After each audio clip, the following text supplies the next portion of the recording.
The Call of Cthulhu. By H.P. Lovecraft. 1. The horror in clay.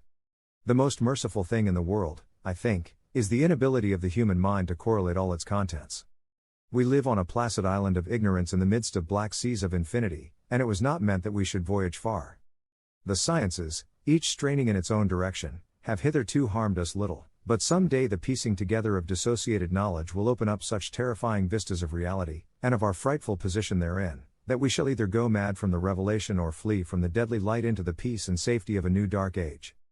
Theosophists have guessed at the awesome grandeur of the cosmic cycle wherein our world and human race form transient incidents. They have hinted at strange survivals in terms which would freeze the blood if not masked by a bland optimism. But it is not from them that there came the single glimpse of forbidden eons which chills me when I think of it and maddens me when I dream of it. That glimpse, like all dread glimpses of truth, flashed out from an accidental piecing together of separated things, in this case an old newspaper item and the notes of a dead professor. I hope that no one else will accomplish this piecing out. Certainly, if I live, I shall never knowingly supply a link in so hideous a chain. I think that the professor, too, intended to keep silent regarding the part he knew, and that he would have destroyed his notes had not sudden death seized him. My knowledge of the thing began in the winter of 1926-27 with the death of my granduncle, George Gamble Angel, Professor Emeritus of Semitic Languages in Brown University, Providence, Rhode Island. Professor Angel was widely known as an authority on ancient inscriptions, and had frequently been resorted to by the heads of prominent museums, so that his passing at the age of 92 may be recalled by many. Locally, interest was intensified by the obscurity of the cause of death. The professor had been stricken whilst returning from the Newport boat, falling suddenly, as witnesses said, after having been jostled by a nautical-looking Negro who had come from one of the queer dark courts on the precipitous hillside which formed a short cut from the waterfront to the deceased's home in William Street. Physicians were unable to find any visible disorder, but concluded after perplexed debate that some obscure lesion of the heart, induced by the brisk ascent of so steep a hill by so elderly a man, was responsible for the end. At the time I saw no reason to dissent from this dictum, but latterly I am inclined to wonder, and more than wonder. As my granduncle's heir and executor, for he died a childless widower, I was expected to go over his papers with some thoroughness, and for that purpose moved his entire set of files and boxes to my quarters in Boston. Much of the material which I correlated will be later published by the American Archaeological Society, but there was one box which I found exceedingly puzzling, and which I felt much averse from showing to other eyes. It had been locked, and I did not find the key till it occurred to me to examine the personal ring which the professor carried always in his pocket. Then, indeed, I succeeded in opening it, but when I did so seemed only to be confronted by a greater and more closely locked barrier. For what could be the meaning of the queer clay bas-relief and the disjointed jottings, ramblings, and cuttings which I found? Had my uncle, in his latter years, become credulous of the most superficial impostures? I resolved to search out the eccentric sculptor responsible for this apparent disturbance of an old man's peace of mind. The bas-relief was a rough rectangle less than an inch thick and about 5 by 6 inches in area, obviously of modern origin. Its designs, however, were far from modern in atmosphere and suggestion, for, although the vagaries of cubism and futurism are many and wild, they do not often reproduce the cryptic regularity which lurks in prehistoric writing. And writing of some kind the bulk of these designs seems certainly to be, though my memory, despite much familiarity with the papers and collections of my uncle, failed in any way to identify this particular species, or even hint at its remotest affiliations. Above these apparent hieroglyphics was a figure of evidently pictorial intent, though its impressionistic execution forbade a very clear idea of its nature. It seemed to be a sort of monster, or symbol representing a monster, of a form which only a diseased fancy could conceive. If I say that my somewhat extravagant imagination yielded simultaneous pictures of an octopus, a dragon, and a human caricature, I shall not be unfaithful to the spirit of the thing. A pulpy, tentacled head surmounted a grotesque and scaly body with rudimentary wings, but it was the general outline of the whole which made it most shockingly frightful. Behind the figure was a vague suggestion of a cyclopean architectural background. The writing accompanying this oddity was, aside from a stack of press cuttings, in Professor Angel's most recent hand, and made no pretense to literary style. What seemed to be the main document was headed Cthulhu Cult in characters painstakingly printed to avoid the erroneous reading of a word so unheard of. This manuscript was divided into 2 sections, the first of which was headed 1925, Dream and Dream Work of H. A. Wilcox, 7 Thomas Street, Providence, R.I., and the second, Narrative of Inspector John R. Legrasse, 121 B&V Street, New Orleans, Louisiana, at 1908 A. SMTG, notes on same, and Professor Webb's account. The other manuscript papers were all brief notes, some of them accounts of the queer dreams of different persons, some of them citations from theosophical books and magazines, notably W. Scott Eliot's Atlantis and the Lost Lemuria, and the rest comments on long-surviving secret societies and hidden cults, with references to passages in such mythological and anthropological sourcebooks as Fraser's Golden Bough and Miss Murray's Witch Cult in Western Europe. The cuttings largely alluded to outre mental illnesses and outbreaks of group folly or mania in the spring of 1925. The first half of the principal manuscript told a very peculiar tale. It appears that on March 1, 1925, a thin, dark young man of neurotic and excited aspect had called upon Professor Angel bearing the singular clay bas-relief, which was then exceedingly damp and fresh. His card bore the name of Henry Anthony Wilcox, and my uncle had recognized him as the youngest son of an excellent family slightly known to him, who had latterly been studying sculpture at the Rhode Island School of Design and living alone at the Fleur-de-Lis building near that institution. Wilcox was a precocious youth of known genius but great eccentricity, and had from childhood excited attention through the strange stories and odd dreams he was in the habit of relating. He called himself psychically hypersensitive, but the staid folk of the ancient commercial city dismissed him as merely queer. Never mingling much with his kind, he had dropped gradually from social visibility, and was now known only to a small group of aesthetes from other towns. Even the Providence Art Club, anxious to preserve its conservatism, had found him quite hopeless. On the occasion of the visit, ran the professor's manuscript, the sculptor abruptly asked for the benefit of his host's archaeological knowledge in identifying the hieroglyphics on the bas-relief. He spoke in a dreamy, stilted manner which suggested pose and alienated sympathy, and my uncle showed some sharpness in replying, for the conspicuous freshness of the tablet implied kinship with anything but archaeology. Young Wilcox's rejoinder, which impressed my uncle enough to make him recall and record it verbatim, was of a fantastically poetic cast which must have typified his whole conversation, and which I have since found highly characteristic of him. He said, "It is new, indeed, for I made it last night in a dream of strange cities, and dreams are older than brooding Tyre, or the contemplative Sphinx, or garden-girdled Babylon." It was then that he began that rambling tale which suddenly played upon a sleeping memory and won the fevered interest of my uncle. There had been a slight earthquake tremor the night before, the most considerable felt in New England for some years, and Wilcox's imagination had been keenly affected. Upon retiring, he had had an unprecedented dream of great cyclopean cities of Titan blocks and sky-flung monoliths, all dripping with green ooze and sinister with latent horror.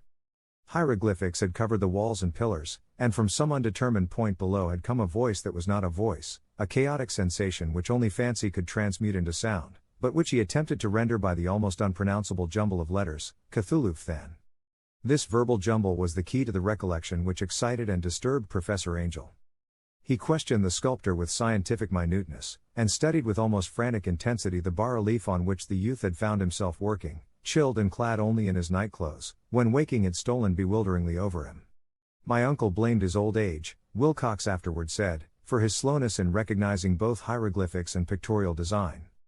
Many of his questions seemed highly out of place to his visitor, especially those which tried to connect the latter with strange cults or societies, and Wilcox could not understand the repeated promises of silence which he was offered in exchange for an admission of membership in some widespread mystical or paganly religious body.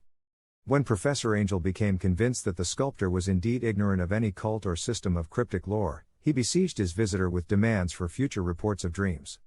This bore regular fruit, for after the first interview the manuscript records daily calls of the young man, during which he related startling fragments of nocturnal imagery whose burden was always some terrible cyclopean vista of dark and dripping stone, with a subterranean voice or intelligence shouting monotonously in enigmatical sense impacts uninscribable save as gibberish. The two sounds most frequently repeated are those rendered by the letters Cthulhu and Rulia. On March 23, the manuscript continued, Wilcox failed to appear, and inquiries at his quarters revealed that he had been stricken with an obscure sort of fever and taken to the home of his family in Waterman Street. He had cried out in the night, arousing several other artists in the building, and had manifested since then only alternations of unconsciousness and delirium. My uncle at once telephoned the family, and from that time forward kept close watch of the case, calling often at the Thayer Street office of Dr. Toby, whom he learned to be in charge. The youth's febrile mind, apparently, was dwelling on strange things, and the doctor shuddered now and then as he spoke of them. They included not only a repetition of what he had formerly dreamed, but touched wildly on a gigantic thing miles high which walked or lumbered about. He at no time fully described this object, but occasional frantic words, as repeated by Dr. Toby, convinced the professor that it must be identical with the nameless monstrosity he had sought to depict in his dream sculpture.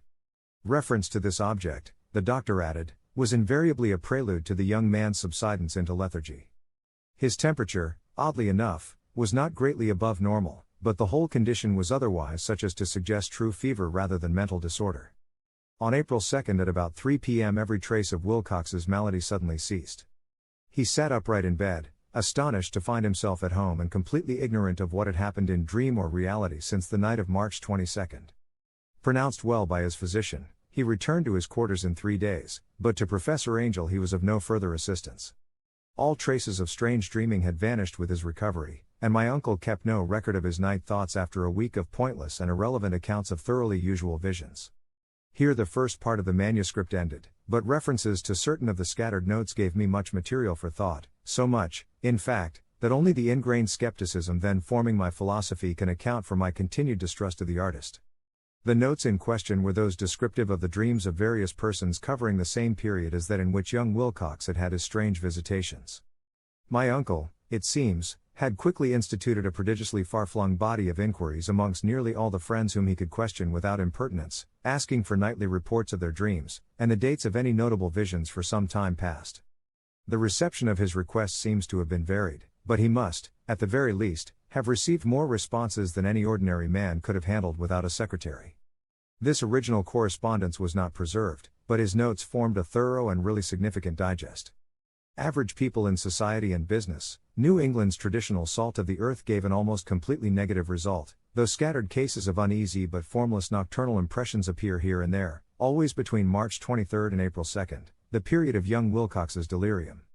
Scientific men were little more affected, though 4 cases of vague description suggest fugitive glimpses of strange landscapes, and in one case there is mentioned a dread of something abnormal. It was from the artists and poets that the pertinent answers came, and I know that panic would have broken loose had they been able to compare notes. As it was, lacking their original letters, I half suspected the compiler of having asked leading questions, or of having edited the correspondence in corroboration of what he had latently resolved to see. That is why I continued to feel that Wilcox, somehow cognizant of the old data which my uncle had possessed, had been imposing on the veteran scientist. These responses from aesthetes told a disturbing tale. From February 28 to April 2 a large proportion of them had dreamed very bizarre things, the intensity of the dreams being immeasurably the stronger during the period of the sculptor's delirium. Over a fourth of those who reported anything, reported scenes and half-sounds not unlike those which Wilcox had described, and some of the dreamers confessed acute fear of the gigantic nameless thing visible toward the last. One case, which the note describes with emphasis, was very sad. The subject, a widely known architect with leanings toward theosophy and occultism, went violently insane on the date of young Wilcox's seizure, and expired several months later after incessant screamings to be saved from some escaped denizen of hell. Had my uncle referred to these cases by name instead of merely by number, I should have attempted some corroboration and personal investigation, but as it was, I succeeded in tracing down only a few. All of these, however, bore out the notes in full. I have often wondered if all the objects of the professor's questioning felt as puzzled as did this fraction. It is well that no explanation shall ever reach them. The press cuttings, as I have intimated, touched on cases of panic, mania, and eccentricity during the given period.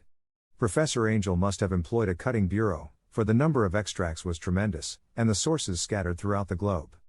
Here was a nocturnal suicide in London, where a lone sleeper had leapt from a window after a shocking cry. Here likewise a rambling letter to the editor of a paper in South America, where a fanatic deduces a dire future from visions he has seen. A dispatch from California describes a theosophist colony as donning white robes en masse for some glorious fulfillment which never arrives, whilst items from India speak guardedly of serious native unrest toward the end of March. Voodoo orgies multiply in Haiti, and African outposts report ominous mutterings. American officers in the Philippines find certain tribes bothersome about this time, and New York policemen are mobbed by hysterical Levantines on the night of March 22 to 23.